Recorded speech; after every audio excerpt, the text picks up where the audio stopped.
Hello बच्चों, कैसे हो आप सभी। आई होप बहुत ज़्यादा अच्छे होंगे और आपकी प्रिपरेशन भी बहुत ज़्यादा अच्छी चल रही होगी। आप सभी का ज्ञानी एकेडमी चैनल पे स्वागत है। आज जो हमारा वीडियो है वो आपके लिए बहुत ज़्यादा इम्पोर्टेंट रहेगा।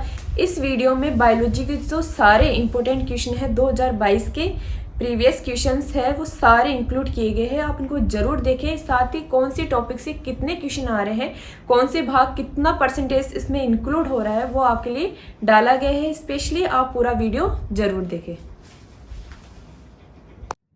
आज हम करेंगे जो बायोलॉजी है उनके इम्पोर्टेंट क्वेश्चन सॉल्व करेंगे, जिसमें हमारे 2022 के दोनों पेपर है जो हुए थे उनके क्वेश्चन सॉल्व किए जाएंगे। ठीक है, लेकिन उससे पहले इसमें बता दूं, मैंने जैसे एनालिसिस किया है उसके अकॉर्डिंग क्या किया है, इन टॉपिक का हमने क्या किया है, एनालिसिस किया है। उसके अकॉर्डिंग मैं आपको बताती हूँ कि जो ये 2022 के दोनों पेपर है उनमें किसमें से कौन से टॉपिक में से कितने क्वेश्चन उठाए गए हैं और कितने क्वेश्चन आने के चांसेस है। ठीक है, और कितने मतलब उसमें हार्ड क्वेश्चन आएंगे या इजी क्वेश्चन आएंगे, उसका एनालिसिस किया गया है। आप इस चीज को बहुत ध्यान से देखें कि कितने क्वेश्चन बन रहे हैं। हमारे दोनों पेपर के अकॉर्डिंग है, ये पेपर के अकॉर्डिंग नहीं है, 2022 के दोनों पेपर के अकॉर्डिंग है कि दोनों पेपर में से कितने क्वेश्चन आए हैं और किस प्रकार के क्वेश्चन आए हैं। ठीक है, तो फर्स्ट है हमारा टॉपिक का नेम जो हमने हिंदी इंग्लिश दोनों में डाला है। ठीक है, तो फर्स्ट है ह्यूमन फिजियोलॉजी। ह्यूमन फिजियोलॉजी का मतलब हो गया मानव जनन तंत्र आ गया, पाचन तंत्र आ गया, श्वसन तंत्र आ गया, उत्सर्जन तंत्र, जो भी हमारे टॉपिक दे रखे हैं उसमें वो वाले, इसके अलावा आई कान वगैरह सब कुछ है वो उसमें आ गया ह्यूमन फिजियोलॉजी में। ठीक है, और इस ह्यूमन फिजियोलॉजी में कम से कम हमारे कितने क्वेश्चन आ रहे हैं, 18 से 20 क्वेश्चन आ रहे हैं, ये दोनों पेपर के। यानी कि जो 2022 में दोनों पेपर पे थे ना उनके है।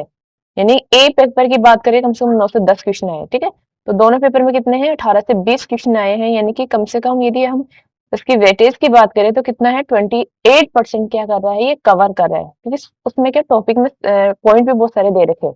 ठीक है, तो इस प्रकार की क्या बहुत बड़ा हिस्सा क्या कर रहा है, कवर कर रहा है। तो कितना हो रहा है इसमें, कम से कम 18 से 20 क्वेश्चन आ रहे हैं, लगभग 28% क्या कर रही है, पेपर का कवर कर रहा है। ठीक है, और इसमें क्वेश्चन किस प्रकार के आ रहे हैं, मॉडरेट। मॉडरेट यानी ना तो बहुत ज्यादा इजी आ रहे हैं ना बहुत ज्यादा हार्ड आ रहे हैं। ठीक है, उसके बाद है हमारा प्लांट मॉर्फोलॉजी। प्लांट मॉर्फोलॉजी जैसे मैंने बताया कि बहुत इंपॉर्टेंट है, एक ही पेपर में भी कम से कम क्या आ रहा है, 5-5 6-6 क्वेश्चन आ रहे हैं इसमें। ठीक है, और एनाटॉमी। ठीक है, और कौन से है, एनाटॉमी। लेकिन मैं आपको बता दूं कि इसमें जो प्लांट मॉर्फोलॉजी है वो ज्यादा इंपॉर्टेंट है। 4 से 5 क्वेश्चन तो केवल क्या है, प्लांट मॉर्फोलॉजी कवर कर रहा है। कितना, प्लांट मॉर्फोलॉजी। ठीक है, तो प्लांट मॉर्फोलॉजी और एनाटॉमी दोनों को मिलाकर बात कर रहे हैं, लेकिन किसकी, प्लांट की। तो प्लांट मॉर्फोलॉजी एंड एनाटॉमी, इसमें क्वेश्चन कितने आ रहे हैं, 12 से लेके 14 तक क्वेश्चन आ रहे हैं। कितने आ रहे हैं, 12 से लेके 14 तक क्वेश्चन है, जिसमें यदि ए पेपर की बात करें तो 6 से 7, जिनमें 4 से 5 तक तो केवल मॉर्फोलॉजी कवर करेगा आपका। ठीक है, और कितना परसेंट वेटेज कवर कर रहा है ये, 18%। यानी इसमें क्वेश्चन किस प्रकार आ रहे हैं, easy to moderate. Easy to moderate यानी कि इजी भी आ रहे हैं और ठीक ठाक भी आ रहे हैं, लेकिन बहुत ज्यादा हार्ड नहीं आ रहे। और मैं आपको बता दूं, जो स्पेशली जो इजी क्वेश्चन आ रहे हैं वो किसके आ रहे हैं, मॉर्फोलॉजी वाले आ रहे हैं। ठीक है, जो एनाटॉमी के हैं थोड़े से हार्ड आ रहे हैं, लेकिन एनाटॉमी से स्पेशली टिश्यू के क्वेश्चन आ रहे हैं। ठीक है, और मॉर्फोलॉजी इन दोनों में मतलब ज्यादातर है ना, मतलब ठीक ठाक क्वेश्चन आ रहे हैं। ठीक है, उसके बाद है डाइवर्सिटी ऑफ लिविंग ऑर्गेनिज्म, यानी जैव विविधता। ठीक है, या चाहे आप प्लांट की बात कर लो, चाहे एनिमल की बात करो, चाहे फंजाई की बात करो, इनमें कितने क्वेश्चन कवर हो रहे हैं, 9 से 10 क्वेश्चन कवर हो रहे हैं, जो कि कितना परसेंट है, 14% कवर हो रहा है। कितना, 14% कवर हो रहा है। ठीक है, और इसमें क्वेश्चन आते हैं मध्यम टू हार्ड। ठीक है, यानी कि ठीक ठाक ज्यादा इजी क्वेश्चन नहीं आएंगे, लेकिन कैसे आएंगे, ठीक क्वेश्चन आएंगे और हार्ड क्वेश्चन भी आ सकते हैं। ठीक है, उसके बाद है हमारा इकोनॉमिक।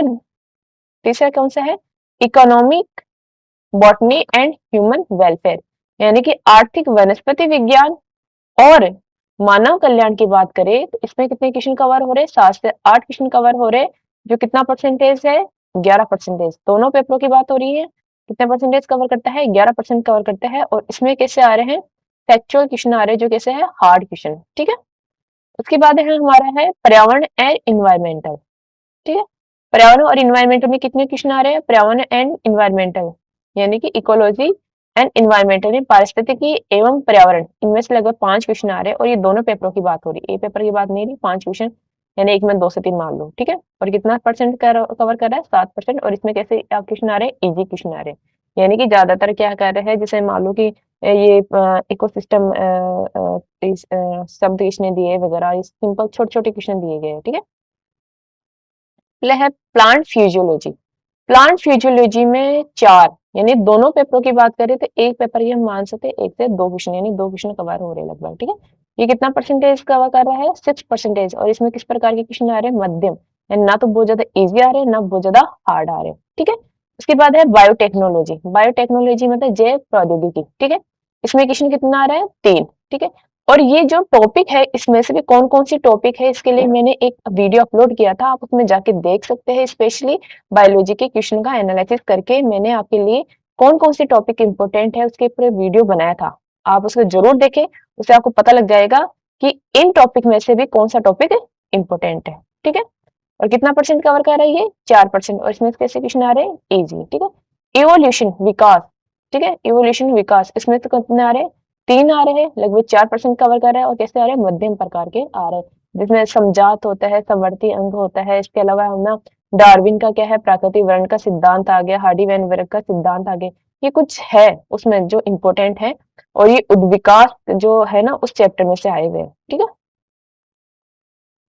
उसके बाद है ह्यूमन हेल्थ एंड डिजीज, मानव स्वास्थ्य और रोग। इसमें से कितने आ रहे हैं? 3 क्वेश्चन आए हुए हैं, लगभग 4% कवर करता है। ये इजी टू मॉडरेट आया, ठीक है। ह्यूमन हेल्थ एंड डिजीज में बताऊं आपको कि मानव स्वास्थ्य में और डिजीज में से वायरस और इनसे मिलान से रिलेटेड क्वेश्चन पूछ सकते हैं। ये बीमारी कौन सी जीवाणु या विषाणु के कारण होती है, इस प्रकार क्वेश्चन पूछ सकते हैं। या फिर है ना इसके लिए कौन सा है ना मतलब टेस्ट किया जाता है इस रोग के लिए, इस प्रकार के क्वेश्चन आते हैं और इजी क्वेश्चन आते हैं। तो इजी टू मॉडरेट क्वेश्चन आते हैं, ठीक है। तीसरा है हमारे लास्ट है सेल बायोलॉजी एंड जेनेटिक्स, यानी कोशिका विज्ञान एवं आनुवंशिकी, ठीक है। इसमें से कितने क्वेश्चन आ रहे हैं? 3 क्वेश्चन आ रहे हैं। इसमें सेल बायोलॉजी में से मैं आपको बता दूं सेल डिवीजन में से ज्यादा क्वेश्चन कवर करें, मतलब लगभग 6 में से आए हुए हैं सेल डिवीजन में, ठीक है। और जेनेटिक है उसमें क्या है? आरएनए और डीएनए का जो स्ट्रक्चर बताई हुई है उसमें स्पेशली क्या है? आरएनए से क्वेश्चन आए हुए हैं। इसके अलावा जेनेटिक जो मॉडिफाइड एनिमल्स और जो प्लांट्स है उसमें से बहुत सारे क्वेश्चन आए हुए हैं। इसलिए मैं आपको बोल रही हूँ कि आप मेरा वीडियो अपलोड किया है उसमें जरूर देखिए, आपको पूरा पता लग जाएगा कि कौन से क्वेश्चन आ रहे हैं, ठीक है। इसमें कितने क्वेश्चन आ रहे हैं दोनों को मिला के? दोनों पेपरों में 3 क्वेश्चन, लगभग 4% क्या कर रहा है? ये कवर कर रहा है। और इसमें मध्यम प्रकार के क्वेश्चन आ रहे हैं, यानी ना तो बहुत ज्यादा इजी आ रहे हैं ना बहुत ज्यादा हार्ड क्वेश्चन आ रहे हैं, ठीक है। तो मीडियम में ठीक ठाक क्वेश्चन आ रहे हैं, ठीक है। उसके बाद है मैंने यहाँ बताया है कि आपको कौन से जो टॉपिक है उनकी क्या है कितनी प्राथमिकता देनी है, ठीक है। तो मैं आपको बता दूं इन सारे एनालिसिस से ये पता चला है कि कौन से टॉपिक है ना ज्यादा क्या कर रहे हैं? इंपॉर्टेंस रख रहे हैं, ठीक है। सबसे पहले बता दो कि ह्यूमन फिजियोलॉजी है वो क्या है? परीक्षा का सबसे बड़ा हिस्सा है, यानी कि क्योंकि इसमें टॉपिक भी बहुत ज्यादा दिए हुए हैं। ह्यूमन फिजियोलॉजी का आप देखोगे पार्ट जीव विज्ञान का ब भाग देखोगे तो उसमें बहुत सारे ह्यूमन फिजियोलॉजी में बहुत सारे टॉपिक कवर कर रहा है। मतलब आप मान नहीं सकते उसमें कितने सारे टॉपिक कवर कर रहे हैं। एक तो खुद अलग से टॉपिक दिया हुआ है, उसके अलावा जैसे आप ब्रेन की बात करें, आई की बात करें, कान की बात करें वगैरह, वो भी लगभग उसी से क्या है रिलेटेड है। तो ह्यूमन फिजियोलॉजी का क्या कर रहा है? बहुत बड़ा पार्ट कवर कर रहा है। ह्यूमन फिजियोलॉजी मतलब उसमें हमारी जो शरीर की कार्य की है, यानी कि कैसे फंक्शन वगैरह होते हैं उन चीजों के बारे में फिजियोलॉजी, ठीक है। तो ये क्या है? परीक्षा का सबसे बड़ा हिस्सा कवर कर रहा है, ठीक है। इसमें क्या है? सेंस ऑर्गन, जैसे हमारे आंख कान से रिलेटेड काम पूछ रहे हैं। मसल्स, आपको मैं बता दूं ब्रेन से भी एक क्वेश्चन आ रहा है लगातार, कान और नाक से भी लगातार एक एक क्वेश्चन आ रहा है, हर पेपर में आ रहा है, ठीक है। कान से भी आ रहे हैं और आंख से भी आ रहे हैं, ठीक है। इसके अलावा मसल्स, और मसल्स में बता दूं मैं मसल्स की टाइप में से नहीं आ रहा, मसल्स पेशी संकुचन में से ज्यादा क्वेश्चन पूछे आ रहे हैं, ठीक है। इसमें गहराई से क्वेश्चन पूछे जा रहे हैं। प्लांट मॉर्फोलॉजी एनाटॉमी है उनमें से जो जड़ तना बीज है इनकी मॉडिफिकेशन यानी कि इनके रूपांतरण पूछे गए हैं। और एनाटॉमी में से स्पेशली क्या पूछा है? टिश्यू के बारे में पूछा, ना तो टिश्यू सिस्टम पूछा है ना सेकेंडरी ग्रोथ से रिलेटेड क्वेश्चन पूछे हैं, ठीक है। तो किससे पूछे हैं? टिश्यू से रिलेटेड क्वेश्चन पूछे हैं, ठीक है। डाइवर्सिटी ऑफ लिविंग ऑर्गेनिज्म, यानी कि एनिमल किंगडम के वर्गीकरण, ठीक है। Living organism, diversity of living organism, जिसमें हमारे 2 किंगडम दे रखे हैं, ये तो प्लांट किंगडम भी दे रखा है और एनिमल किंगडम भी दे रखा है, ठीक है। तो एनिमल किंगडम की बात करें तो उसमें वर्गीकरण दे रखा है किसका? सिलोम, स्पीक्यूल्स वगैरह, इनका जो वर्गीकरण है आप जरूर देखे जाए, क्योंकि इसमें एनिमल जो किंगडम है इसमें कोडेड और नॉन कोडेड दोनों से क्वेश्चन बनते हैं, ठीक है। और बहुत मैं नेक्स्ट वीडियो लेके आऊंगी आपके लिए, जिसमें मैंने प्लांट किंगडम बहुत इजी वे में आपको समझाऊंगे और सारा क्लासिफिकेशन करके समझाऊंगे, आप जरूर उस वीडियो को देखें, ठीक है। और फंजाई के प्रकार, ये फंजाई से रिलेटेड हर बार क्वेश्चन आ रहा है, फंजाई का ये क्वेश्चन हर बार आ रहा है, ठीक है। उसके बाद है कि सबसे इंपॉर्टेंट टॉपिक है ये आपके, इनको आपको जरूर पढ़ना है, ठीक है। उसके बाद है कि मीडियम, इसके बाद आपको कौन से टॉपिक कवर करने हैं, ठीक है।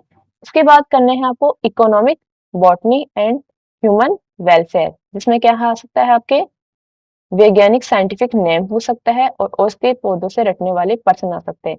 यानी कि इसमें जो इकोनॉमिक इम्पोर्टेंस ऑफ प्लांट है उससे रिलेटेड क्या कर रहा है, इसमें क्वेश्चंस कवर कर रहा है। जैसे बाजरे का साइंटिफिक नेम पूछ लिया, फलों की रानी पूछ ली, इस टाइप से क्वेश्चन इसमें कवर करेंगे, ठीक है। तो उनमें क्या है, उनके वैज्ञानिक यानी साइंटिफिक नेम याद करने हैं और औषधीय पौधे कौन सी औषधि कौन से प्लांट से प्राप्त होती है, इन चीजों को आपको थोड़ा सा कवर करना है।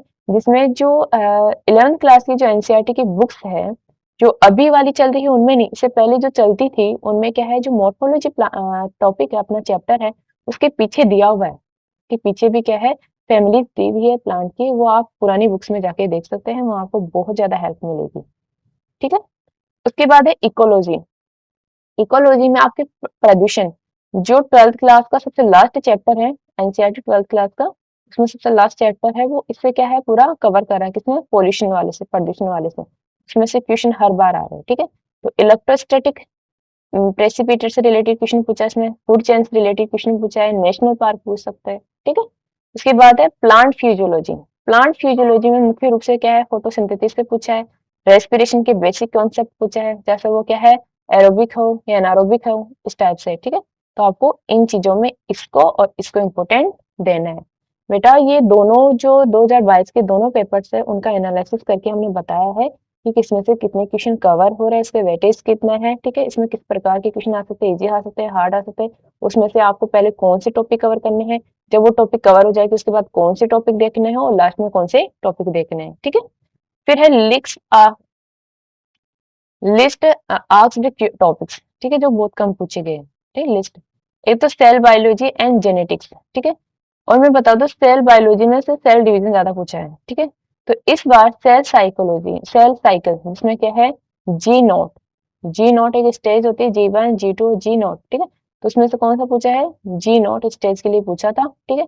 और आरएन में क्या है, टी आरएनए से पूछा था, यानी आरएनए के टाइप भी पूछ सकते हैं।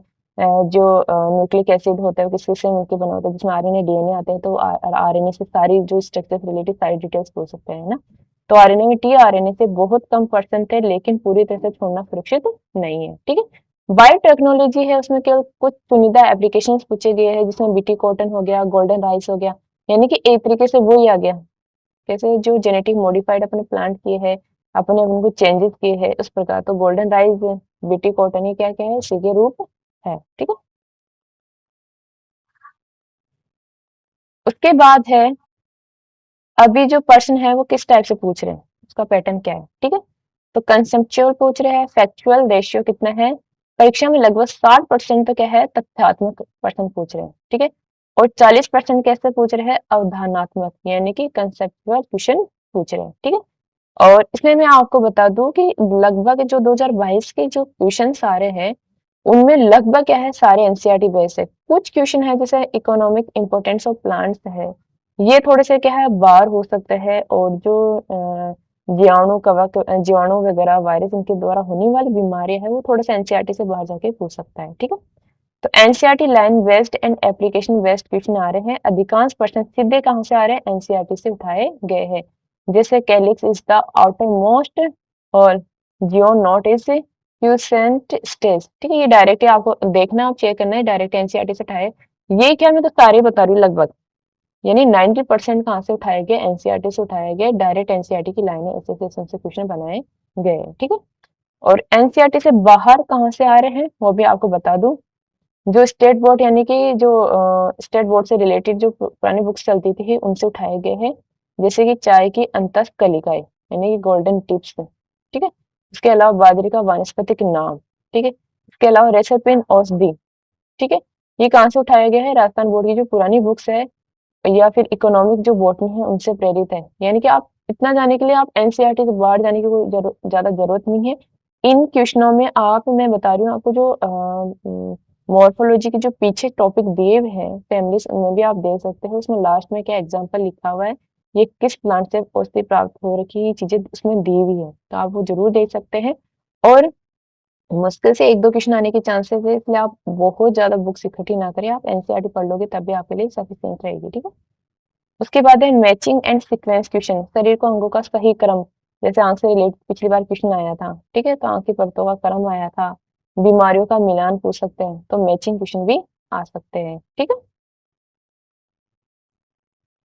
उसके बाद है सर्वाधिक पूछे जाने वाले विषय कौन से हैं, ठीक है?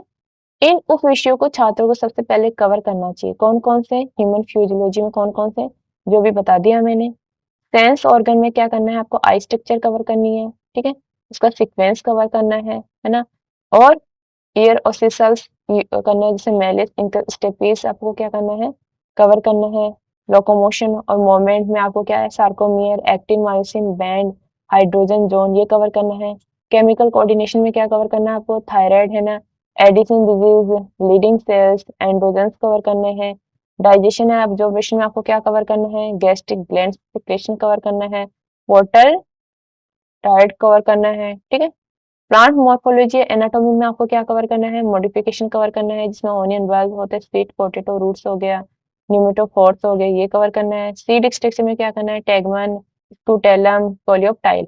यानी किस बेस पे बता रहा है? ये 2022 की बेस पे बता रही हूँ मैं आपको, ठीक है? 2022 में आपके कहाँ से क्वेश्चन आ रहे, सीधे सीधे क्वेश्चनों का एनालिसिस करके वो डाल दिए हैं हमने, ठीक है? उसके बाद है डाइवर्सिटी एंड क्लासिफिकेशन, ठीक है? तो डाइवर्सिटी एंड क्लासिफिकेशन में फंजाई, जिसमें सेल वॉल कंपोजिशन जैसे काइटिन से बना होता है, फंजाई की जो सेल वॉल किससे बनी होती है? काइटिन से है। बेसी डायवर्सिटीज पूछ रहे हैं, कैप्रोफिलस से आए हुए क्वेश्चन, ठीक है? एनिमल किंगडम से कहाँ आए हुए हैं? कनेक्टिव लिंक के लाइक वेलोनोग्लोसस है ना, और सिलोम टाइम पूछ रहे हैं, पोरिफेरा कैरेक्टरिस्टिक्स पूछ रहा है, ठीक है? ये आपको ये टॉपिक है, उन टॉपिक में से भी कौन से पॉइंट कवर करने हैं वो बताया गया है, ठीक है? किस बेस पे? 2022 के दोनों पेपर के बेस पर, ठीक है? बायोटेक्नोलॉजी एंड हेल्थ में क्या करना है आपको? क्राइजीन, जिसमें क्राई फर्स्ट एसी होता है, क्राई फर्स्ट एबी होता है। एग्रोबैक्टीरियम ट्यूमिफेसियंस होता है, ठीक है? टाइफाइड में क्या है? विडाल टेस्ट पूछा था, ठीक है? एंटीबॉडीज में क्या बताया? लिम्फोसाइट्स के बारे में पूछा था, ठीक है? अब मैं बता दूं आपको कि इसके लिए 2026 की लैब असिस्टेंट है, उसके लिए आपको एक रणनीति अपनानी पड़ेगी, जिसके 3 चरणों में हमने उसको बांटा है, ठीक है? पहले है फाउंडेशनल बिल्डिंग, ठीक है? सबसे पहले आपको ह्यूमन फिजियोलॉजी और प्लांट मॉर्फोलॉजी एंड एनाटॉमी को क्या खत्म करना है? कितने में? कम से 40 से 50% ये क्या करेगा? सिलेबस को कवर करता है, ठीक है? तो सबसे पहले आपको क्या करना है? ये टॉपिक कवर करना है, ठीक है? और मानव शरीर के डायग्राम बना के आप अंगों का सीक्वेंस भी याद करना है, ठीक है? उसके बाद है सेकंड है, जो क्या है? आपको सेकंड चरण क्या यूज करना है? सेकंड है आपको इकोनॉमिक बॉटनी की एक लिस्ट बनाना है, जिसमें आपके मसाले, अनाज, औषधि पौधे और उनके जो वैज्ञानिक नाम है, एक साथ आप ये लिस्ट में लिख के जहाँ आप स्टडी कर रहे हो वहाँ उसका चार्ट आप चिपका ले, उसे डेली आप एक बार रिवीजन उसका कर ले, ताकि ये चीजें आपको क्या है? अच्छे से याद हो जाएगी, क्योंकि ये चीजें क्या है? रटने वाली चीजें ज्यादा है, इनमें समझने का कुछ भी नहीं है। तो आप एक बार चार्ट बना के इनके, जहाँ आपके टेबल है, स्टडी टेबल है, वहां आप उनको चिपका दे, ताकि दिन में जब भी आपको टाइम मिले आप 10-15 मिनट निकाल के उनका रिवीजन कर सके, ठीक है? डाइवर्सिटी में है एनिमल या प्लांट किंगडम है, उसमें भी क्या कर सकते हैं अपन? एनसीईआरटी आधारित अपन टेबल बना सकते हैं, जिसमें आपको बता दूं कि जैसे प्लांट किंगडम है, उसमें टेबल नहीं दिया हुआ, लेकिन अपन मैं बना दूंगी उसके लिए वीडियो आराम से अच्छे से, बहुत इजी वे में। आप उसको देखना और आपको नोट्स भी प्रोवाइड करवा दूंगी, ठीक है? और एनिमल किंगडम है तो क्या है? लास्ट में एक चार्ट दिया हुआ है एनसीईआरटी में खुद में, जिसमें आप एग्जाम्पल ऐड करके उसका चार्ट बना के, चार्ट के थ्रू आप इजी वे में याद कर सकते हो, उसमें क्लासिफिकेशन चार्ट दिया हुआ है, ठीक है? तीसरा चरण क्या है इनका? तीसरा चरण ये है कि आपको तीसरे चरण में क्या करना है? इकोलॉजी, बायोटेक और जेनेटिक और सेल बायोलॉजी जैसे छोटे और स्कोरिंग टॉपिक है, यानी छोटे टॉपिक है लेकिन स्कोरिंग टॉपिक है, उनको भी आपको पढ़ना है, ठीक है? और क्या करना है? मैचिंग क्वेश्चन जो होते हैं, मिलान वाले क्वेश्चन होते हैं, और कथन कारण वाले क्वेश्चन है, उनकी भी प्रैक्टिस करनी है। और मैं तो बता रही हूँ कि एक बार आप जब किसी टॉपिक को कवर कर ले, तो उससे रिलेटेड क्वेश्चन प्रैक्टिस करने की बहुत ज्यादा कोशिश करें। यदि आपके पास टाइम है तो आपने पहले से अच्छे से कवर कर रखा है, तो नहीं, आप टॉपिक का पहले कवर करने की कोशिश करें, ठीक है? अब इन चीजों से अपना क्या निष्कर्षण निकलता है? ये निष्कर्षण निकलता है एनसीईआरटी क्या है, एक सार है, यानी कि आप मांगते हो कि नोट्स नोट्स, तो नोट एनसीईआरटी एक तरीके से नोट्स ही है, उसमें हर चीज बहुत ज्यादा डीप में नहीं है। वो क्या है, सारी चीजों का एक सार है। आपकी तरह से एक तरीके शॉर्ट नोट्स की तरह ही बुक होती है एनसीईआरटी। और एनसीईआरटी आजकल लगभग 95% जो क्वेश्चन कवर हो रहे हैं वो क्या है, एनसीईआरटी से ही हो रहे हैं। तो यदि किसी को स्मार्ट पढ़ाई करनी है, कम टाइम में पढ़ाई करनी है, तो किससे पढ़ाई करनी है, एनसीईआरटी से पढ़ाई करनी है, ठीक है। और जो हमारे 2026 में जो लैब असिस्टेंट में मतलब क्वेश्चन पूछे जाएंगे, वो एनाटॉमी जो फिजियोलॉजी टॉपिक है उनसे डायरेक्ट पूछे जा सकते हैं, ठीक है। और जो कुछ टॉपिक है उनमें साइंटिफिक नेम पूछ सकते हैं, उनके एग्जाम्पल पूछ सकते हैं, ठीक है। आंख, कान, नाक, इनकी संरचना पूछ सकते हैं, प्लांट्स का वर्गीकरण पूछ सकते हैं, ठीक है। तो इन टॉपिक्स को आपको जरूर करना है, और ये है कि आपको सिलेक्शन दिलाने में आपके बहुत ज्यादा रोल में पाएंगे, ठीक है। अब हम पढ़ेंगे क्वेश्चनों का डिस्कशन करते हैं जो हमने 2019 जो 2022 के क्या है, बायोलॉजी से है, ठीक है। फर्स्ट क्वेश्चन है, बीजावरण की भीतरी सतह को क्या कहा जाता है, यानी कि बीज आवरण है, बीज के ऊपर जो आवरण होता है उसकी जो भीतरी सतह, दो सतह होती है, भीतरी और बाहरी, तो उसमें से जो भीतरी सतह है उसको क्या कहते हैं, ये क्या है 2022 के क्वेश्चन है, ठीक है। तो भीतरी सतह को क्या कहते हैं, टैगमन कहा जाता है, क्या कहा जाता है, टैगमन, ठीक है। तो बीज के दो आवरण हो गए, एक तो भीतरी हो गए और बाहरी हो गया, तो भीतरी को तो क्या बोल रहे हैं, टैगमन कह रहे हैं, और टेस्ट का क्या हो गया, बाहरी हो गया, जो कि क्या करते हैं, दोनों मिलकर क्या करते हैं, बीज की रक्षा करते हैं, ठीक है। उसके बाद दूसरा क्वेश्चन क्या है हमारे, कवकों की कोशिका भित्ति किससे मिलकर बनी हुई है, दूसरा क्वेश्चन ये आया हुआ है, ठीक है। आप पहले जो मैंने टॉपिक बताए हैं कि कौन कौन से इंपॉर्टेंट है, आप उन चीजों का एनालिसिस करने के लिए आप 2022 के दोनों जो लगे थे उनमें दोनों क्वेश्चन पेपर से आप एनालिसिस कर सकते हैं, इसलिए मैंने सारे क्वेश्चन एक साथ आपके लिए डाले हैं, आप इन क्वेश्चनों को जरूर देखें, ठीक है। कवकों की कोशिका भित्ति किससे मिलकर बनी हुई है, सेल वॉल किससे मिलकर बनी होती है, काइटिन से, ठीक है। किससे मिलकर बनी होती है, काइटिन से। सेलुलोज तो किसके होते हैं, प्लांट्स के मिलकर बनी होती है, ठीक है। तो क्या है, कवकों की कोशिका भित्ति क्या होती है, काइटिन से मिलकर बनी होती है, जो किससे होती है, कठोर और पॉलीसेकेराइड से मिलकर बनी होती है, यानी जटिल यानी कॉम्प्लेक्स पॉलीसेकेराइड से बनी होती है, क्या है, काइटिन। काइटिन क्या होता है, कठोर होता है, और कॉम्प्लेक्स पॉलीसेकेराइड होता है, किसकी बनी होती है, सेल वॉल फंजाई की बनी होती है, ठीक है। जो कि पादपों में किसकी बनी होती है, सेलुलोज की बनी होती है, ठीक है। उसके बाद हमारा तीसरा क्वेश्चन है कि बायोडाइवर्सिटी यानी कि जैव विविधता शब्द को किसने प्रतिपादित किया था, किसने प्रतिपादित किया था, रोजेन ने।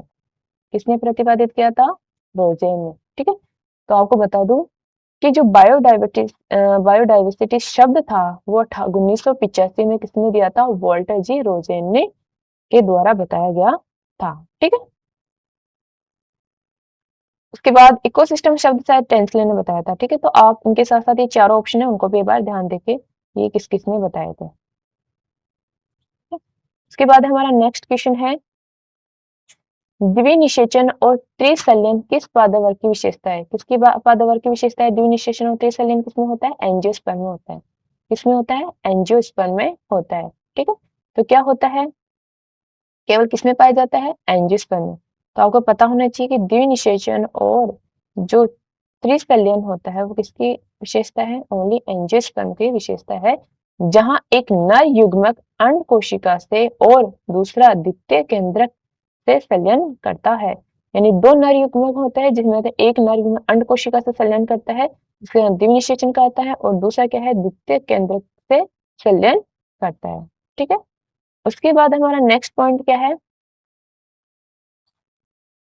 कुकुरमुत्ता या खुम्ब कवकों के किस वर्ग में पाया जाता है, यानी कुकुरमुत्ता होता है वो जो कवक होता है उनके किस वर्ग में पाया जाता है, वो पाया जाता है बेसिडियोमाइसीटीज में, किसमें पाया जाता है, बेसिडियोमाइसीटीज में, है ना।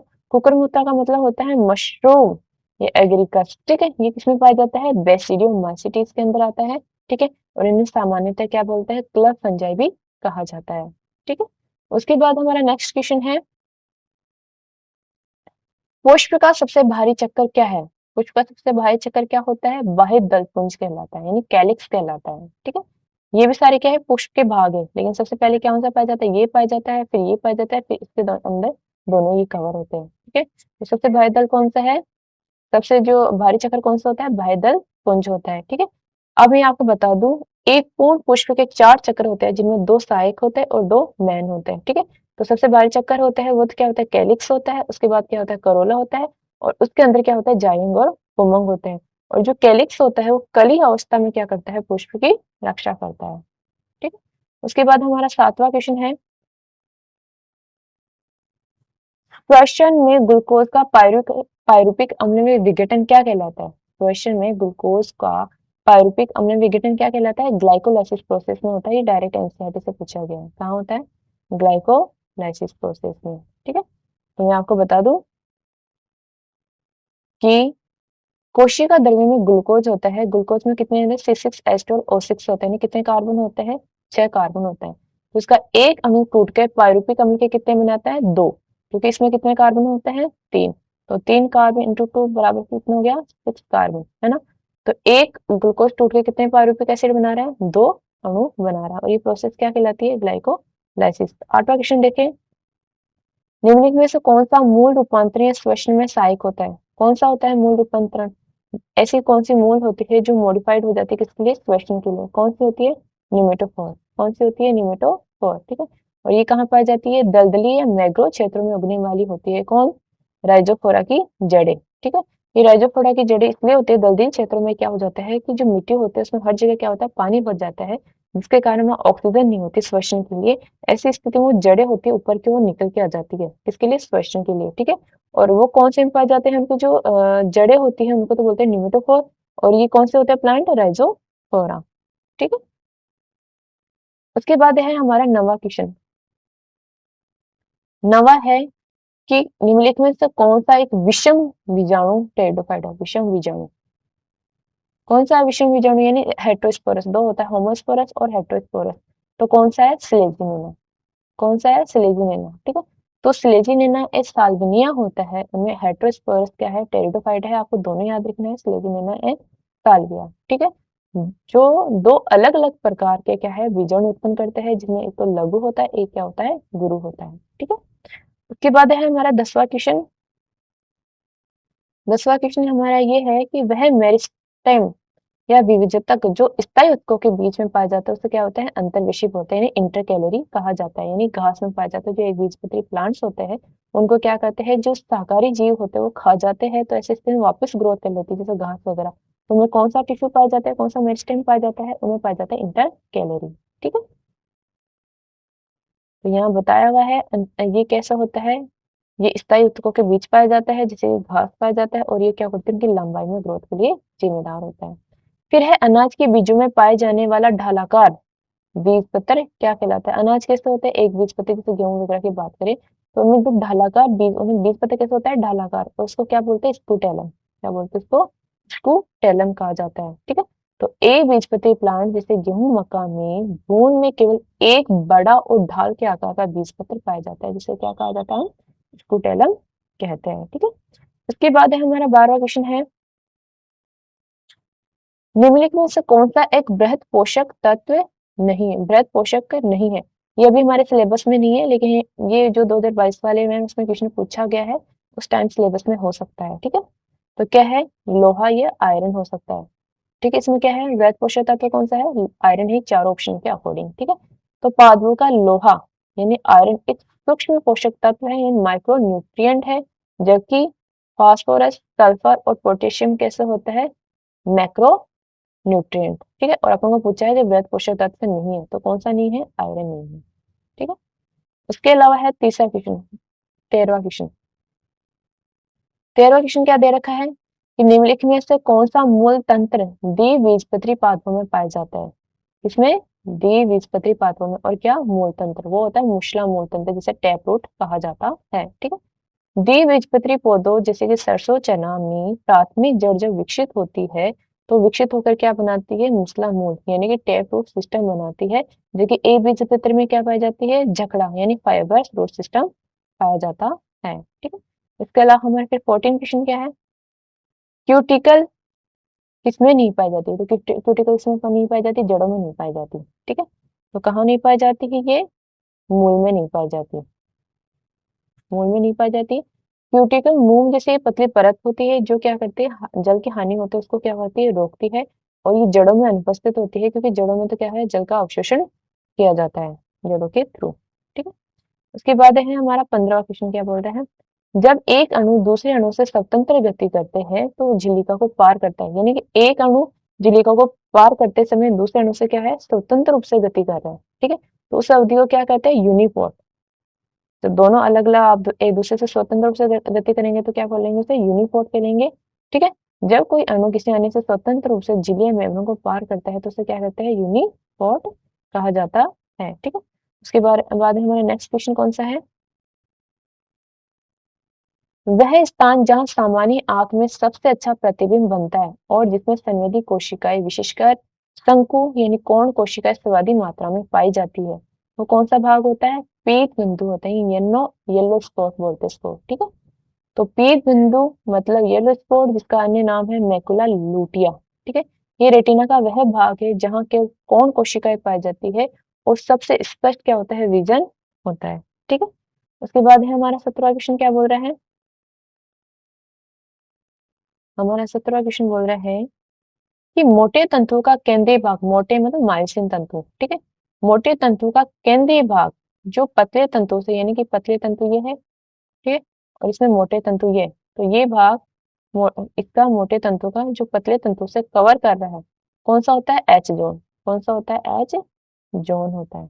ठीक है, तो हम इसके बारे में जानते हैं, यानी कि पेशी संकुचन में मोटे तंतु यानी मायोसिन का वह भाग जहां पतले एक्टिन तंतु से ओवरलैप नहीं करते, वह कौन सा होता है, एच जोन कहलाता है। ठीक है, 18वां क्वेश्चन क्या है हमारा, हृदय से अशुद्ध रुधिर को किसके द्वारा दाएं अनिंद में ले जाया जाता है, यानी हृदय के दो पोर्शन होता है, दाएं अनिंद होता है और बायां अनिंद होता है, यानी 4 चैम्बर होते हैं जिनमें से दो पोर्शन मान सकते हैं, लेफ्ट एंड राइट होता है। ठीक है, तो जो राइट वाला भाग है दाया अनिंद, तो उसमें क्या आता है, हमेशा अशुद्ध रक्त आता है, तो उस अशुद्ध रुधिर को लाने का कार्य कौन करता है, कोरोनरी सिरा या कोरोनरी साइनस करता है। कौन करता है, कोरोनरी सिरा या कोरोनरी साइनस करता है, यानी कि हृदय की अपनी पेशी हार्ट वॉल से अशुद्ध रक्त को कोरोनरी सिरा इकट्ठे करती है और कोरोनरी साइनस के माध्यम से इसे दाएं अनिंद में लाने का कार्य करती है।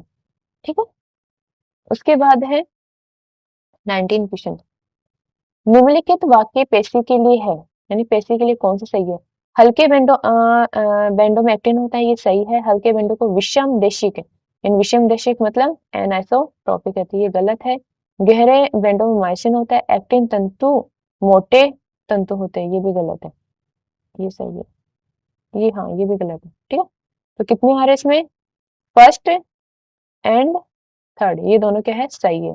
ठीक है, तो अपन देख लेते हैं, कथन एक सही है, आई बैंड में क्या होता है, एक्टिन होता है। कथन थ्री भी सही है कि ए बैंड में क्या होता है, माइसिन होता है, लेकिन हल्के बैंड तो क्या होता है, आइसोट्रोपिक होते हैं, और जो मोटे तंतु होते हैं वो एनआइसोट्रोपिक होते हैं। एक्टिन किसमें होता है, पतले तंतु में, और माइसिन किसमें होते हैं, मोटे तंतुओं में। ठीक है, उसके बाद हमारा 20वां क्वेश्चन क्या बोल रहे हैं, निम्न में से कौन सा नदियों में नहीं पाया जाता, कौन नहीं पाया जाता, इकाइनोडर्मेटा नदियों में नहीं पाया जाता है, क्योंकि नदियों में क्या होता है, मीठा पानी होता है। ठीक है, तो इकाइनोडर्मेटा यानी इकाइनोडर्मेटस मतलब जैसे तारामी, जैसे विशेष रूप से केवल समुद्री यानी कि खारे पानी में पाए जाते हैं, जो ताजे जल या नदियों में कभी नहीं पाए जाते हैं। ठीक है, अलवणीय जल में पाई जाने वाली खाने योग्य मछलियों के नाम, यानी कि अलवणीय, लवणीय नहीं है, अलवणीय, और उनमें भी कौन सी खाने योग्य मछलियों के उदाहरण कौन कौन से है अपने पास है उनमें से फर्स्ट एंड सेकंड, यानी कॉमन कार्प एंड कतला एंड रोहू, ये सारा एनसीईआरटी के क्वेश्चन आए हुए हैं, इसलिए आप एनसीईआरटी के जो एनिमल किंगडम है उसमें जो भी फाइला दे रखे हैं उनके आप एग्जाम्पल भी याद करें।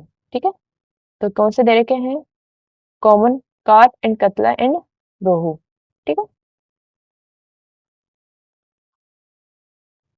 तो रोहू, कतला और कॉमन कार्प ताजे जल यानी कि अलवणीय या फ्रेश वाटर की मछलियां होती है, जबकि हिल्सा, सार्डिन और पॉम्फ्रेट समुद्री मछलियां है।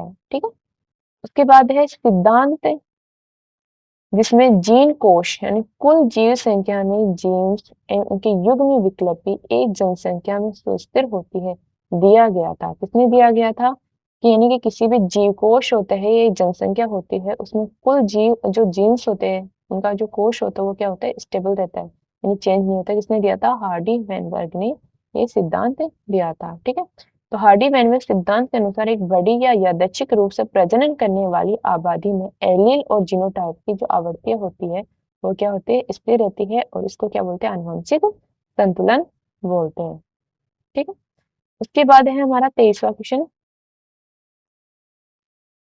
वोमेन कैप्सूल के आंतरिक स्तर में विशेष प्रकार की कोशिकाएं पाई जाती है जिन्हें क्या कहा जाता है, पोडोसाइट। क्या कहा जाता है, पोडोसाइट कहा जाता है। तो वोमेन कैप्सूल की आंतरिक परत में पोडोसाइट नामक विशेष कोशिकाएं होती है जो रक्त के निस्पंदन यानी फिल्ट्रेशन के लिए छिद्र बनाती है। ठीक है। इसके अलावा हमारे फिर 24 क्वेश्चन कौन सा है,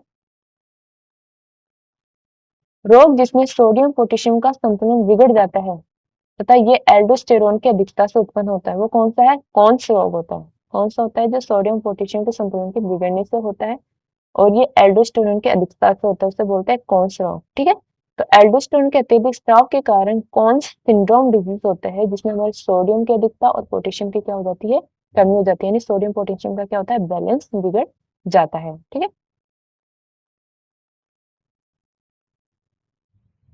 पिरिमिडीन और प्यूरिन दो टाइप के बेस होते हैं जो न्यूक्लिक अम्लों में मतलब न्यूक्लिक अम्ल में मिलते हैं ना। तो पिरिमिडीन किस किस से मिलकर बना होता है, साइटोसिन, यूरिसिल और थाइमिन से मिलकर बना होता है। ठीक है। और जो प्यूरिन होते हैं वो एडेनिन और ग्वानिन से मिलके बना होता है। ठीक है। तो कौन कौन से हो गए, इसमें कौन सा आएगा, इसमें आएगा साइटोसिन, यूरिसिल और थाइमिन। ठीक है। उसके बाद हमारे पास है नेक्स्ट क्वेश्चन, आपको बता दो न्यूक्लिक एसिड में क्या होता है, दो प्रकार के नाइट्रोजन क्षारक होते हैं। एक तो होता है प्यूरिन होता है, दूसरा होता है पिरिमिडीन होता है। प्यूरिन में कौन से होते हैं, एडेनिन यानी एजी से याद कर लो, एडेनिन और ग्वानिन होता है। इसमें होता है साइटोसिन, थाइमिन और यूरेसिल होता है। जैसे यूरेसिल किसमें पाया जाता है, यूरेसिल पाया जाता है आरएनए में और थाइमिन किसमें पाया जाता है, डीएनए में। ठीक है। उसके बाद है यकृत में निवाहिका त्रिक यानी कि पोर्टल ट्राइड बना होता है। किससे बना होता है, किस किस से मिलकर बना होता है, ये बना होता है यकृत धमनी, यकृत निवाहिका सीरा एवं पित्त वाहिनी की शाखाओं से मिलके बना होता है। कौन, यकृत में निवाहिका त्रिक यानी पोर्टल ट्राइड बना होता है। ठीक है। उसके बाद है कि इसका संक्षिप्त वर्णन क्या दे सकते हैं अपन, कि यकृत के पोर्टल ट्राइड में यकृत धमनी यानी हिपेटिक आर्टरी और हिपेटिक पोर्टल वेन और बाइल डक्ट शामिल होते हैं। ठीक है। उसके बाद है कि हथौड़े के आकार की अपनी जो कान होते हैं, कान दोनों कानों को मिला के कुल 6 अस्थियां होती है जिसमें एक कान में कितनी होती है, 3 होती है, जिसे मैलिस, इंकस और स्टेपिस बोलते हैं। ठीक है। तो इसमें बोला है कि हथौड़े के आकार की कौन सी होती है, हथौड़े के आकार की कौन सी होती है, मैलियस होती है। ठीक है। तो बताया हुआ है कि 3 प्रकार की अस्थियां पाई जाती है एक कान में। ठीक है। दोनों कान में कितनी हुई टोटल, 6। तो मेलियस होती है, इंकस होती है और स्टेपीज होती है। जिनमें मीलियस कैसे होती है, मेलियस होती है थोड़े के आकार की, इंकस कैसे होते हैं, निहाई के आकार की और स्टेपीज होती है रकाब के आकार की। ठीक है।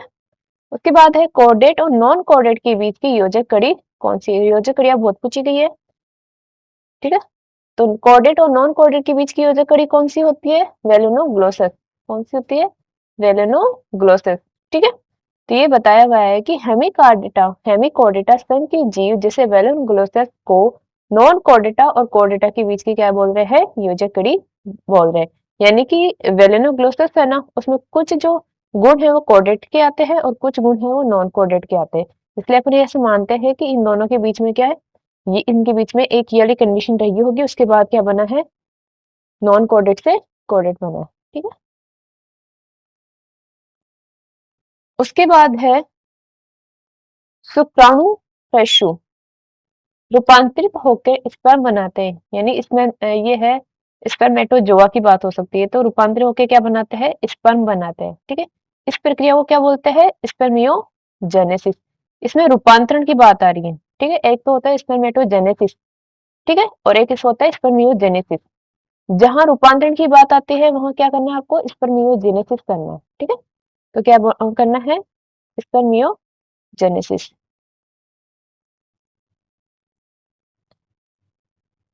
तो कौन सा आंसर आ गया इसमें, बी। ठीक है। क्या है, अगतिशील गोलाकार स्पर्मेटिड जिसे क्या बोलते हैं, शुक्राणु पशु बोलते हैं, वो कैसा होता है, गतिशील धागीनुमा स्पर्म में रूपांतरित हो जाता है, इसे बोलते हैं स्पर्मियोजेनेसिस। ठीक है। और एक होता है स्पर्मेटोजेनेसिस यानी स्पर्म का निर्माण होना, स्पर्मेटोजेनेसिस। और स्पर्मेटिड का स्पर्म में रूपांतरण होना क्या कहलाएगा, स्पर्मियोजेनेसिस। ठीक है। उसके बाद है डार्विन का सिद्धांत के लिए पूछा है कि प्राकृतिक वर्ण सिद्धांत किसने प्रतिपादित किया? तो किसने प्रतिपादित किया? चार्ल्स डार्विन ने। ठीक है, ये उद्विकास वाले चैप्टर में आता है। तो चार्ल्स डार्विन ने विकासवाद का प्राकृतिक वर्ण यानी थ्योरी ऑफ नेचुरल सिलेक्शन का सिद्धांत दिया, जिसने अपनी पुस्तक ओरिजिन ऑफ स्पीसीज में समझाया। यानी इसमें ये बताया गया कि जो प्रकृति में जितना सुटेबल होगा, जितना अडेप्ट हो पाएगा, वो क्या है उतना ही क्या जीवित रहने की उसमें कैपेसिटी होगी। ये इसका था प्राकृतिक वर्ण का सिद्धांत। यानी उसको क्या करी है, प्रकृति अपने आप चुन लेगी। ठीक है, उसके बाद है वह कौन सी अंतःस्रावी ग्रंथि है जो एच आकार की होती है तथा गिरवा बोला यहाँ, गिरवा के समीप उपस्थित होती है। कौन सी होती है? थायराइड ग्लैंड होती है। ठीक है, तो थायराइड ग्लैंड हमारे गर्दन में श्वास नली के क्या होते हैं, दोनों ओर स्थित होती है। और ये कैसे होती है? द्विपालित होती है और एच आकार की होती है। सबसे बड़े अंतःस्रावी ग्रंथि है। एंडोक्राइन ग्लैंड है। यदि सबसे बड़ी एंडोक्राइन ग्लैंड पूछे तो कौन सी है? थायराइड। और सबसे बड़ी यदि ग्लैंड ही पूछे सिंपल तो कौन सी होती है? लीवर। उसके बाद है हमारे पास 32 क्वेश्चन। ठीक है, 32 में क्या बोला है? नीचे दिए गए सूची में ग्रंथियों द्वारा स्रावित पदार्थों के नाम दिए गए हैं। इंसुलिन, ग्लूकागोन, लार, कैल्सिटोनिन, कार्मोन, दूध, पसीना। उपरोक्त में से कितने बहिस्रावी ग्रंथि से स्रावित पदार्थ है? ये कान की मोम है, यानी कान की मोम। ठीक है, तो आपको बता दूं मैं, इंसुलिन तो क्या है, एंडोक्राइन ग्लैंड से स्रावित होता है। ग्लूकागोन किससे होता है? जो दोनों होती है, एंडोक्राइन भी होती है और एक्सोक्राइन भी होती है। ठीक है, और ये क्या है? कैल्सिटोनिन किससे होता है? एंडोक्राइन से। कान का दूध और पसीना, ये तीन क्या है? बहिस्रावी हो सकती है। और मैंने दूसरा बताया ग्लूकागोन। ठीक है, ये भी किसमें आती है? बोथ होती है, एंडोक्राइन भी होती है, एक्सोक्राइन भी होती है। तो कौन कौन सी होगी इसमें? अच्छा सॉरी, लार भी दे रखी है। ठीक है, तो कौन सी हो गई? लार। इसमें कौन कौन सी आ गई? ये लार, एक तो लार हो गई, एक कौन सी हो गई? कांटवाम, दूध और पसीना, यानी कि एक, दो, तीन और चार। ठीक है, तो टोटल कितनी हो गई अपने पास? चार हो गई। कौन कौन सी? लार हो गई, कान की वैक्स हो, ईयर वैक्स हो गई, मिल्क हो गया और पसीना हो गया। ये चारों क्या है? बहिस्रावी है। ठीक है, इसके अलावा इंसुलिन, ग्लूकागोन, कैल्सिटोनिन ये क्या है? अंतःस्रावी है। अब ये ग्लूकागोन वाली होती है ना, वो क्या होती है? ग्लूकागोन तो उससे क्या होता है? ये होती है हमारी अग्नाशय जो ग्रंथि होती है। ठीक है, तो अग्नाशय से क्या है? अंतःस्रावी बहिस्रावी दोनों तरीके से कार्य करती है। लेकिन ग्लूकागोन कौन सी ग्लैंड स्रावित करती है? अंतःस्रावी। तो मतलब ये हार्मोन है। ठीक है, उसके बाद है पॉन्स और मेडुला। पॉन्स और मेडुला किसके भाग है? तो किसके भाग है पॉन्स और मेडुला? मस्तिष्क के भाग है। ठीक है, तो किसके भाग है? मस्तिष्क के। ठीक है, तो पॉन्स और मेडुला ऑब्लंगेटा कौन से ब्रेन के हैं? तीन ब्रेन के तीन पार्ट होते हैं ना, फोर ब्रेन, मिड ब्रेन और हिंड ब्रेन। तो कौन से पार्ट के भाग है? हिंड ब्रेन के है। जो अनिच्छिक यानी जिन जिन क्रियाओं पे हमारा कंट्रोल नहीं है, जैसे श्वसन वगैरह, उल्टी वगैरह, उन पे क्या करते हैं? कंट्रोल करते हैं। ठीक है, उसके बाद है निम्न में से कौन आहार श्रृंखला का निर्माण करते हैं? यानी कि सही आहार श्रृंखला कौन सी है? ठीक है, तो हमेशा आहार श्रृंखला होती है वो कहाँ से स्टार्ट होती है? प्लांट से स्टार्ट होती है। ठीक है, तो कौन कौन से इसमें प्लांट? ये भी प्लांट है, ये प्लांट नहीं है, और ये फल है, फल भी नहीं हो सकती। ये बांस, हाथी, कीर, हिरण, ये उल्टा हो गया। तो कौन सी हो गई? गाय। गाय को कौन खा रहा है? बकरी। और बकरी को कौन खा रहा है? मानव। इसमें ये दोनों हाथी, ये क्या है? मांसाहारी नहीं है। ठीक है, तो ये सही नहीं है।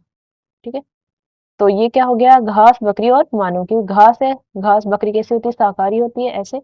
और मानव क्या होता है? सर्वाहारी होता है। ठीक है, तो ये सही बैठती है, जबकि हाथी, हिरण दोनों शाकाहारी है। ठीक है, तो घास उत्पादों को बकरी प्राथमिक उपभोक्ता खाती है और बकरी को मानव द्वितीय उपभोक्ता खाता है। तो ये सही खाद्य श्रृंखला है। ठीक है, उसके बाद है लहसुन और प्याज के निम्न पादपों में से कौन से भाग खाने योग्य होते हैं? कौन से भाग खाने योग्य होते हैं? मांसल, शल्क, पतिया। यानी कि आपको पता है जो लहसुन होते हैं, प्याज होते हैं, अपन क्या होती है? छोटी छोटी शल्क जैसी, पत्तियों जैसी स्ट्रक्चर निकलती है।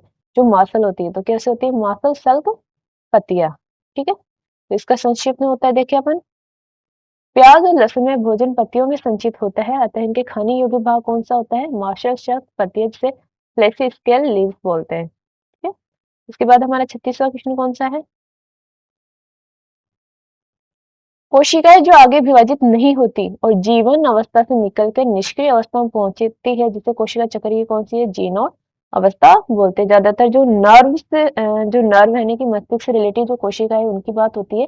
एक बार यदि डैमेज हो जाती है तो वापस क्या होती है? वो रिकवर नहीं हो पाती, निष्क्रिय अवस्था में पहुंच जाती है।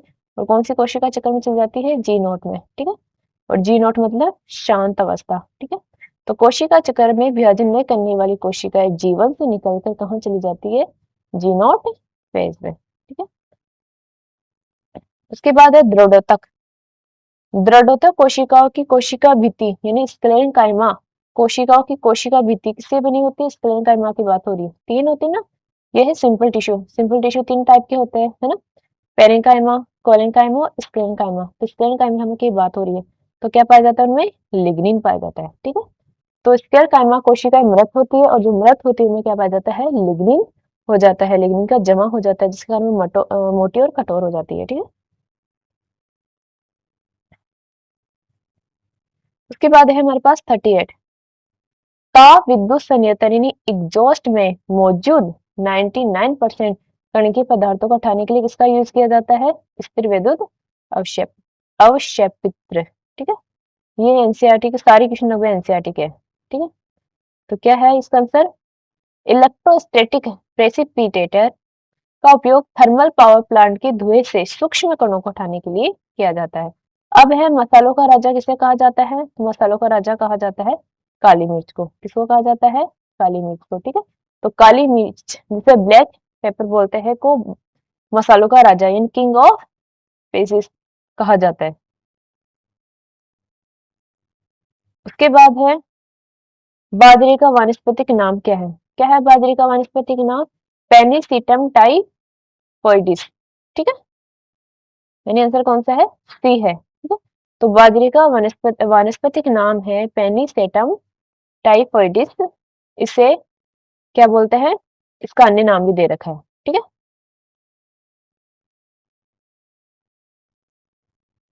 उसके बाद है एग्रोबैक्टीरियम रोग उत्पन्न कौन करता है? तो एग्रोबैक्टीरियम रोग कौन उत्पन्न करता है? Crown gall. ठीक है, ये भी एनसीईआरटी का है। ठीक है, तो एग्रोबैक्टीरियम ट्यूमिफेसियंस पौधे में एक ट्यूमर जैसा रोग उत्पन्न करता है जिसे क्राउन गॉल कहा जाता है। ठीक है, उसके बाद है हमारा 42। 42 है पतिनुमा संरचना जो प्रांकुर को सुरक्षा देती, कहते हैं क्या कहते हैं उसे? प्रांकुर चोल। और जो मूलांकुर को सुरक्षा देगी उसे बोलते हैं मूलांकुर चोल। ठीक है? तो इसका आंसर क्या हो गया? प्रांकुर चोल। ए बीजपत्री में भ्रूण में प्रांकुर को ढकने वाली खोखली पर्णीय संरचना को क्या कहते हैं? प्रांकुर चोल या कोलियोप्टाइल बोलते हैं। ठीक है, उसके बाद है चाय की अंतःकलिका को क्या कहते हैं? क्या कहते हैं? सुनहरी टिप बोलते हैं। क्या बोलते हैं? सुनहरी टिप। तो चाय यानी टी प्लांट की सबसे उपयुक्त कोमल कलिकाओं को गोल्डन टिप्स यानी सुनहरी टिप्स कहा जाता है, जो उच्च गुणवत्ता वाली चाय बनाती है। ठीक है? उसके बाद है 44। 44 है रेसरपिन औषधि कहाँ से प्राप्त होती है? राव वोल्फिया सरपेंटिना। ठीक है, यह भी एनसीईआरटी में है। जो मॉर्फोलॉजी प्लांट चैप्टर है उसके पीछे में फैमिलीज दी हुई है ना? उनमें दिया हुआ है, तो अभी नई वाली बुक में नहीं है, आप पुरानी वाली बुक्स में देख सकते हो। ठीक है, तो क्या है? रेसरपिन उच्च रक्तचाप यानी कि हाइपरटेंशन को नियंत्रित करता है, जो कि राव वोल्फिया सेपेंटिना से प्राप्त होता है और उसकी किससे होता है? जड़ों से। ठीक है, उसके बाद है 45। 45 क्या है? ट्रांसजीन विधि द्वारा विकसित स्वर्ण चावल यानी कि गोल्डन राइस किससे परिपूर्ण होता है? यानी गोल्डन राइस में क्या पाया जाता है? तो इसमें पाया जाता है विटामिन ए की उच्च मात्रा। ठीक है,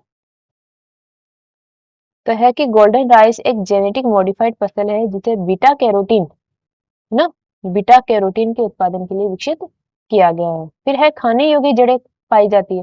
इनमें से खाने योग्य जड़ें कौन सी है? इनमें से शकरकंद। शकरकंद क्या होती है? जड़ होती है और वो भोजन के संचय के कारण क्या हो जाती है? फूल जाती है। तो कैसे होती है? खाने योग्य जड़ होती है। ठीक है, इसका आंसर क्या है?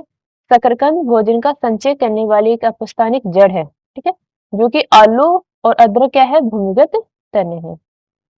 ठीक है, जबकि आलू अदरक कैसे है, भूमिगत तने। ठीक है, उसके बाद है 47, क्राई फर्स्ट एबी और क्राई फर्स्ट एबी ऐसे जीव, यानी कि क्राई सेकंड एबी और क्राई फर्स्ट एबी ऐसे जीव विष उत्पन्न करते हैं जो क्रमशः नियंत्रित करते हैं। किसको नियंत्रित करते हैं, क्राई फर्स्ट एबी है वो तो किसको नियंत्रित करता है, कपास के गोलक शलभकर्मी को, और क्राई फर्स्ट एबी है वो किसको नियंत्रित करता है, मक्का छेदक को।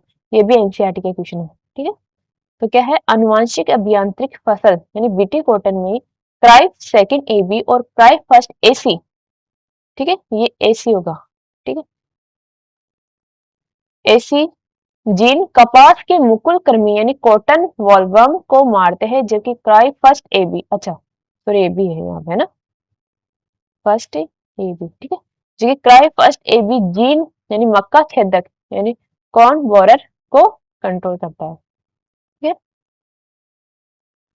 उसके बाद है प्रकाश संश्लेषण में मुख्य वर्णक कौन सा होता है, यानी जो प्रकाश संश्लेषण में भूमिका निभाता है, कौन सा होता है, क्लोरोफिल ए। ठीक है, तो इसमें है कि क्लोरोफिल ए प्रकाश संश्लेषण का प्राथमिक और सार्वभौमिक वर्णक है जो प्रकाश ऊर्जा को ग्रहण करके उसे किसमें चेंज करता है, रासायनिक ऊर्जा में चेंज करता है।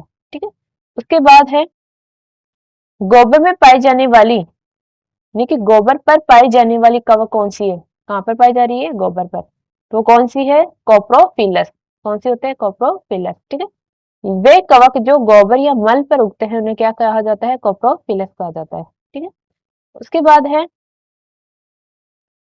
निम्न संरचनाओं का सही क्रम क्या है, अगर मानव नेत्र को बाह्य से आंतरिक भागों की ओर देखें तो कौन सा क्रम होगा, तो पहले क्या होता है, कॉर्निया यानी बाहर की साइड, फिर क्या आता है, आइरिस आता है, फिर आता है लेंस आता है, फिर क्या आता है, काचा दर्म कक्ष आता है। ठीक है, कौन सा सही है इनमें से, इनमें से है बी। ठीक है, तो बाहर से भीतर की ओर जाने पर पहले आता है कॉर्निया, फिर आइरिस आता है, फिर लेंस आता है, और फिर क्या है, विट्रस चैम्बर आता है। ठीक है, उसके बाद है मानव कर्ण में कौन सी संरचना होती है, तो मानव कर्ण में कौन सी संरचना होती है, कोटिका। ठीक है, तो ऑर्गन ऑफ कोटी बोलते हैं जिससे, है ना, ऑर्गन ऑफ कोटी मनुष्य के आंतरिक कान यानी कोक्लिया में स्थित स्वर्ण संवेदी संरचना होती है। ठीक है? उसके बाद है टाइफाइड ज्वर की पुष्टि किस परीक्षण से की जाती है, कौन से की जाती है, विडाल परीक्षण से। ठीक है, तो साल्मोनेला टाइफी द्वारा होने वाला टाइफाइड बुखार को नैदानिक पुष्टि विडाल टेस्ट द्वारा की जाती है। ठीक है, उसके बाद है कंटिकाए ए नाल तंत्र युक्त प्राणी किस संघ में रखे गए हैं, पोरिफेरा में। किसमें रखे गए, पोरिफेरा में। ठीक है, तो अब मैं जल्दी इसके लिए वीडियो लाने वाली हूँ जिसमें आप क्लासिफिकेशन करके आपको पढ़ाऊंगी, तो आपको पता लग जाएगा कौन कौन से किस फाइला की स्पेसिफिक प्रॉपर्टीज क्या होती है। ठीक है, तो पोरिफेरा इन स्पंज संघ के जंतुओं की विशेषता उसके शरीर में एक जल परिवहन और या नाल तंत्र जिसे कैनाल सिस्टम कहा जाता है वो पाया जाता है, और साथ ही उनका कंकाल किससे बना होता है, कंटिकाओं का बना होता है। ठीक है, उसके बाद है 54, कौन सा क्वेश्चन है, निम्नलिखित में से कौन सा आरएनए आनुवंशिक कूट को पढ़ने के लिए उत्तरदायी होता है, तो कौन सा होता है आनुवंशिक कूट को पढ़ने के लिए, टी आरएनए। ठीक है, तो ट्रांसफर आरएनए, टी आरएनए मतलब ट्रांसफर आरएनए पर एंटीकोडोन मौजूद होते हैं जो एम आरएनए पे स्थित जेनेटिक कोड को पढ़कर सही अमीनो को राइबोसोम तक लाते हैं। ठीक है, उसके बाद है किस कशेरुक वर्ग में प्रिन या प्रोन प्रिन ग्रंथियां उपस्थित होती है, वो कौन किसमें पाई जाती है, प्रिन ग्रंथियां पाई जाती है एवीज में। किसमें पाई जाती है, एवीज में। ठीक है, तो एवीज की त्वचा यानी पक्षियों की त्वचा रुखी होती है, परंतु उनकी पूंछ के आधार पे क्या पाई जाती है, तेल ग्रंथियां पाई जाती है जिन्हें प्रिन ग्लैंड या यूरोपीगियल ग्लैंड कहते हैं। ठीक है, जो क्या करती है, उनके पंखों को चिकना बनाए रखती है। ठीक है, उसके बाद है डार्विन फिंचेस अपने शरीर की किस संरचना की विभिन्नताओं के लिए प्रसिद्ध है, कौन सी संरचनाओं के लिए, चोंच, यानी उसमें चोंच यानी कि जैसा एनवायरमेंट होता है उसके अकॉर्डिंग उसमें चोंच में क्या होता है, चेंजेस आ जाते हैं। ठीक है, तो क्या है, गेला पागोस द्वीप समूह पर डार्विन ने देखा कि भोजन की उपलब्धता के अनुकूलन यानी अडेप्शन के कारण पक्षियों, कौन से पक्षी, फिंचेस की चोंच के आकार आकृति में क्या आ जाती है, डिफरेंस आ जाता है, विभेदन आता है, वेरिएशन हो जाती है। ठीक है, फिर है पेलेग्रा किस विटामिन की कमी से होता है, किस कमी के कारण होता है, विटामिन B3 के कारण, ठीक है। तो विटामिन B3 नियासिन या निकोटिनिक एसिड की कमी से कौन सा रोग होता है? पेलेग्रा होता है। इसमें क्या होता है? त्वचा में सूजन आ जाती है, इसमें दस्त लग जाते हैं, डिमेंशिया हो जाता है, जैसे लक्षण दिखाई देते हैं, डिमेंशिया वगैरह जैसे हो जाता है, ठीक है। उसके बाद है इम्यूनोग्लोबिन्स, किससे बनी होती है? लिम्फोसाइट से। किससे बनी के बनी होती है? लिम्फोसाइट से, ठीक है। तो इम्यूनोग्लोब्युलिन विशेष प्रकार के प्रोटीन होते हैं जिनका निर्माण हमारे प्रतिरक्षा तंत्र की बी लिम्फोसाइट्स द्वारा होता है। उसके बाद है निम्नलिखित में से कौन सा युग्म सुमेलित नहीं है? कौन सा युग्म सुमेलित नहीं है? इसमें से आता है आर्थोपोडा, जो आंतरगुह्य होता है। यानी प्लेटीहेल्मिन्थेस कौन सा होता है? अगुह्य, है ना। निमेटोहेल्मिन्थेस कौन सा होता है? कूटगुह्य, ठीक है। एनिलिडा कौन सा होता है? दीर्घ गुह्य। लेकिन आर्थोपोडा क्या होता है? आंतरगुह्य नहीं होता, ठीक है। बल्कि ये भी कैसा होता है? दीर्घ दृढ़, दीर्घ नहीं, दृढ़ गुह्य है, जिसे बोलते हैं साइजोफ्लोमेट, ठीक है। जो इकाइनोडर्मिटा कोर्डेटा में क्या होता है? केवल आंतरगुह्य पाया जाता है, ठीक है।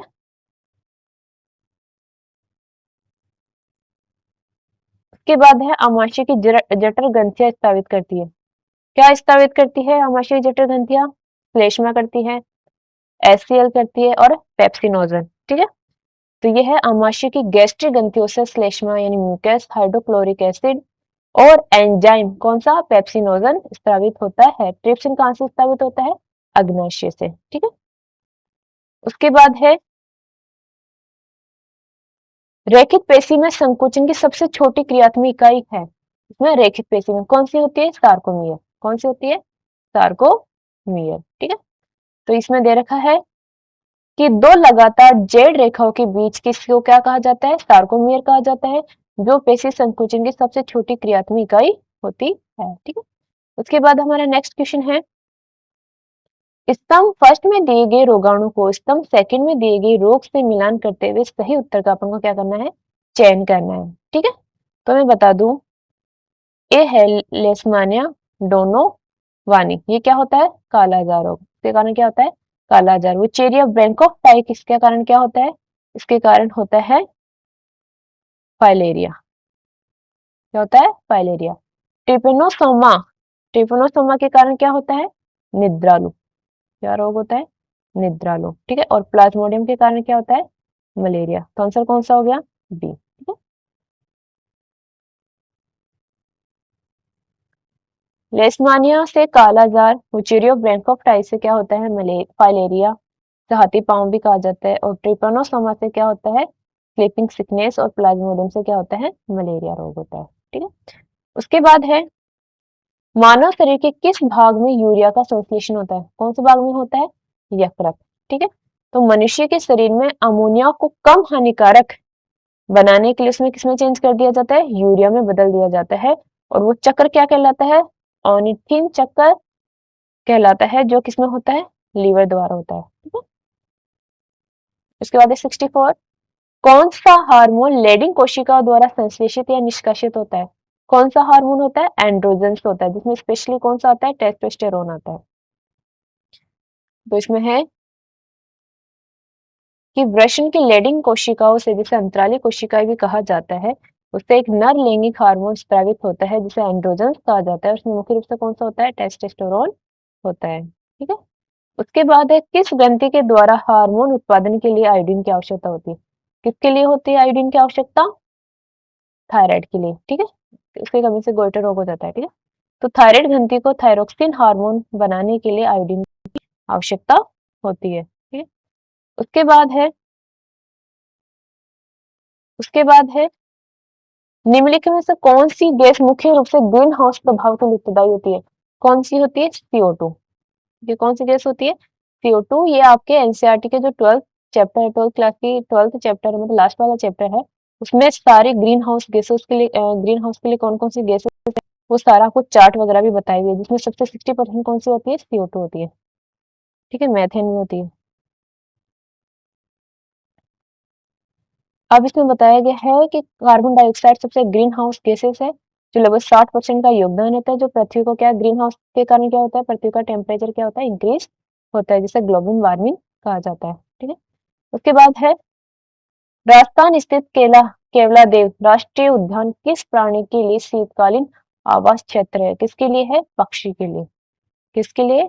पक्षी के लिए। ठीक है, तो इसमें बताया गया है केवलादेव राष्ट्रीय उद्यान भरतपुर सर्दियों के मौसम में हजारों प्रवासी पक्षी जैसे कि साइबेरियन सारस का एक प्रसिद्ध क्या है, शरण स्थल है। ठीक है, उसके बाद है निम्न में से किस रक्त समूह को यूनिवर्सल यानी सार्वजनिक दाता के नाम से जाना जाता है?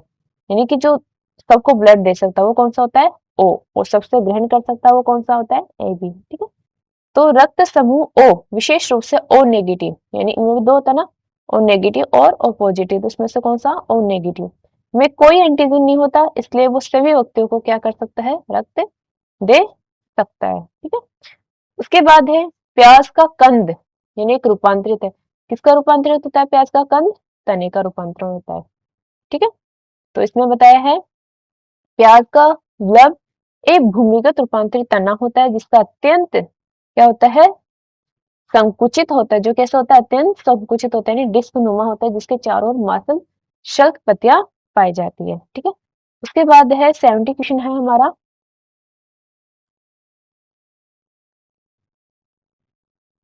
मानव नेत्र में किस प्रकार का लेंस पाया जाता है? कौन सा पाया जाता है? कॉन्वेक्स यानी उत्तल लेंस पाया जाता है। ठीक है, तो मानव नेत्र में कौन सा होता है? कॉन्वेक्स या उत्तल लेंस पाया जाता है, जो क्या करता है? प्रकाश किरणों को रेटिना पर केंद्रित करने का कार्य करता है। ठीक है, अब इससे नेक्स्ट हमारे वीडियो जो हमारे 2018 और 2016 से जो रिलेटेड क्वेश्चन है उनका जल्दी ही वीडियो आएगा। आप हमारे वीडियो को लाइक करें, शेयर करें और सब्सक्राइब करें। Thank you.